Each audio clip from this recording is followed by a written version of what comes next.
Have you ever met someone that's effortlessly confident? They take up space and assert themselves. You see others and even yourself like them, respect them, and want to hang out with them.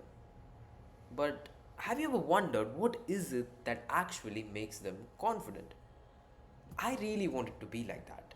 And after hours of learning, talking to new people, and facing my fears, I think I figured out the answer. And I promise you, if you take action on that one thing, it will dramatically change your life. But what do you think it is? What is it that makes someone confident?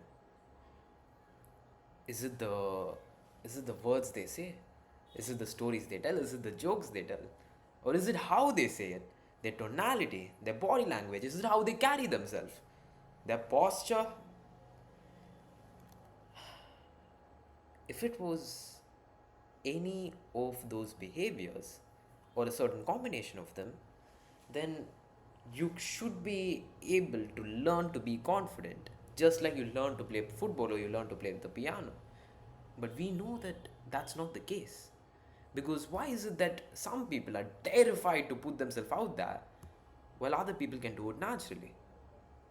All of this means that there is something a lot deeper to this. So here's my thesis. When you come into this world, you come into what's called a society. And you are trying to learn about it as fast as possible. You're trying to build yourself. And you do that through first hand experiences that you actually experience and through observations of other people and indirect experiences, right?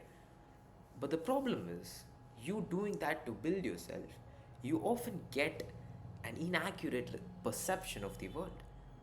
What you learn about the world may not be accurate, which creates dangers out there. In your perception, there are dangers out there which aren't actually real.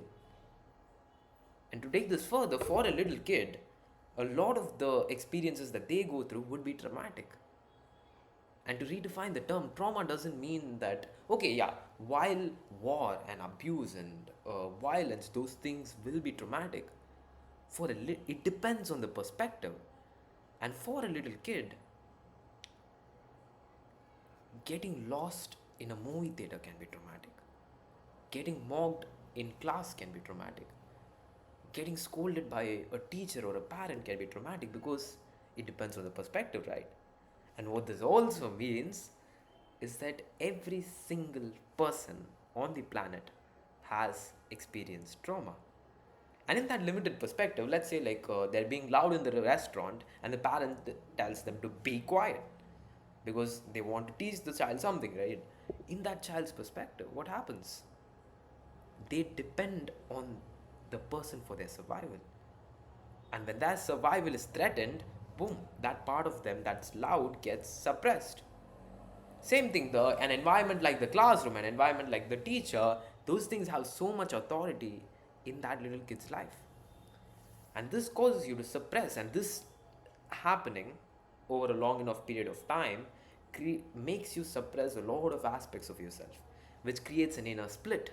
An inner split which creates an inner split between the acceptable you and an unacceptable you.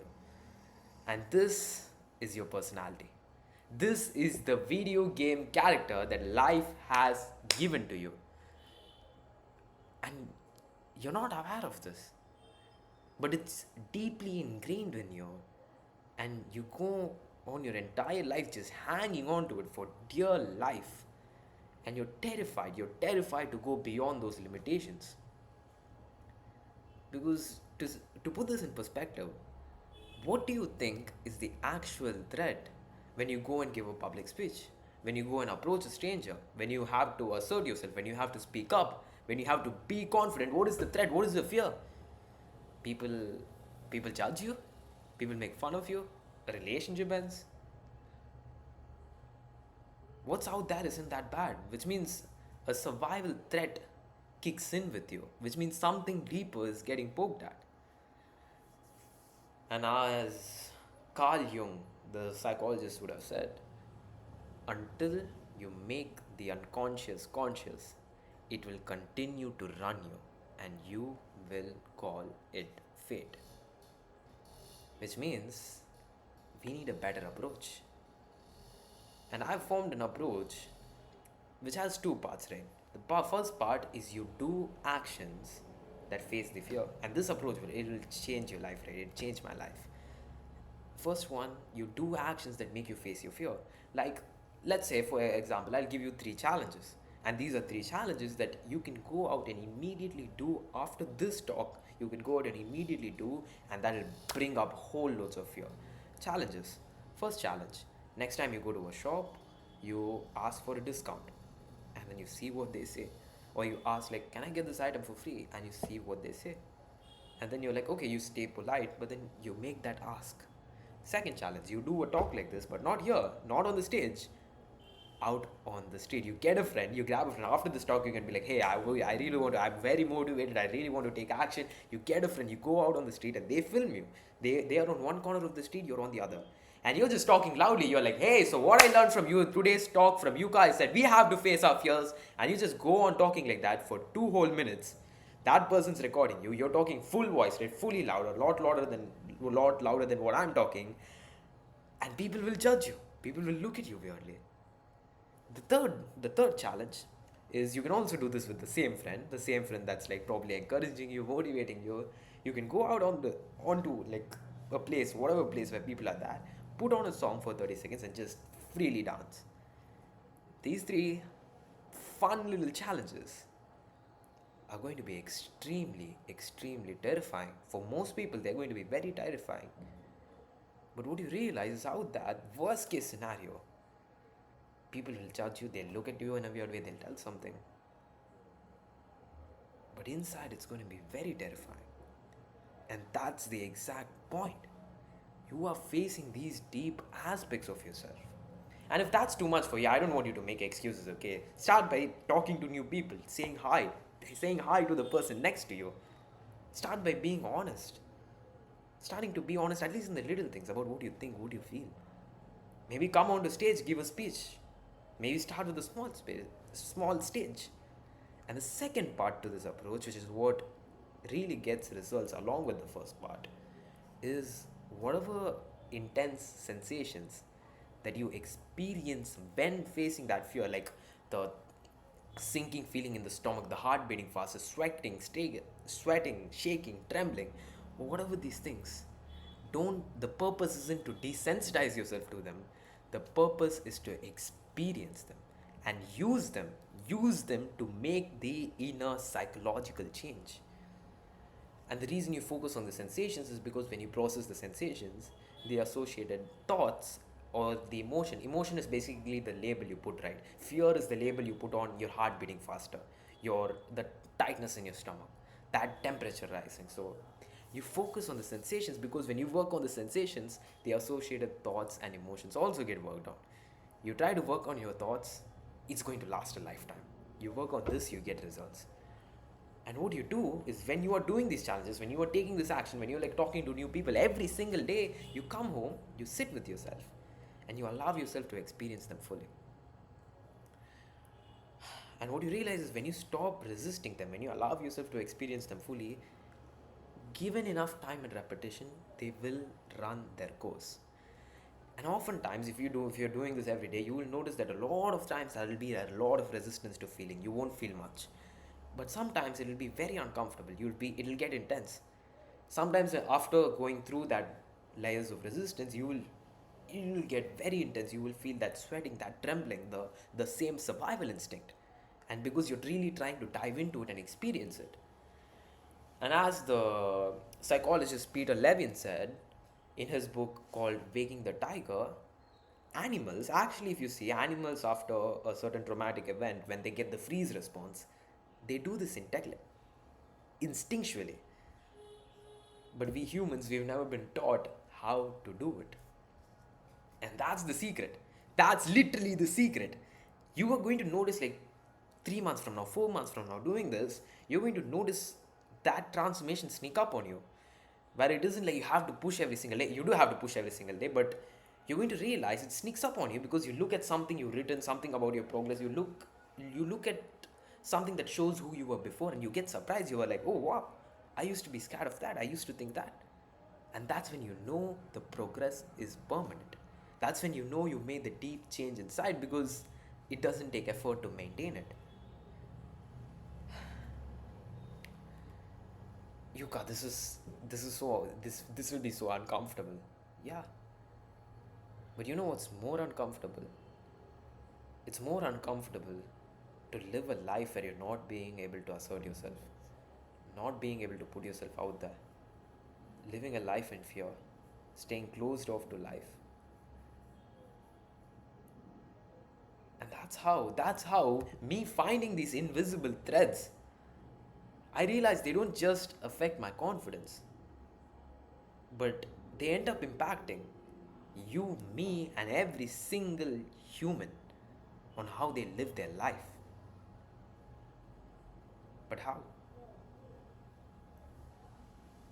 There was this nurse and author in Australia. Her name was Bronnie Moore, and she shares a story in her book, which is the top five regrets of dying people. And she shares the story of this woman. Her name was Grace, and her husband, he was a bit of a scary, cruel, tyrannical person. At least that's what the children said. And and she stayed in that marriage with him for decades, decades, because what would the neighbors think, and all the societal expectations. And her dreams weren't much. She just wanted to travel around her country, but she never did that because of her husband. And when that dude went into old age nursery, this girl, she was like, okay, I'm free now. She planned a trip, a bus trip all around Australia. 3 weeks from that, she was diagnosed with lung cancer. Forget the trip around Australia. She didn't even get to leave her house that much. And in the middle of all of this, when one day one day she took the hand of the author. She took the hand of that nurse and she said, Bronnie, you promised, tears were flowing down her eyes, right? Bronnie, you promised this dying woman one thing. Promise me that no matter what happens, you will always live a life true to yourself, not a life that others expected of you. And really take this into perspective. Like right now, imagine, right? Imagine this moment you died right now. The ceiling falls on all of us. It's over. Like, really sink into this perspective. Imagine this, the staff coming here, discovering us, calling the people that you know. Hey, hello? We're so sorry to inform you, but they just died. How do you feel about that? How would you feel about that? And moving on to your funeral, what would they say about you in your funeral? And just dying this moment, how do you feel about the life you just lived? Is there any regrets? Oh, I thought I had more time. Why did I put things off? Why did I procrastinate? I wish I took those risks. I wish I jumped at those opportunities. I wish I didn't hold back. I wish I didn't hold myself back. I wish I wish I had the courage. The courage to express what I really felt, what I really thought, who I really was. Is there any words left unsaid? Who are the people you wish you could just come back to life and say, I'm sorry. Hey, you matter. I forgive you. I love you.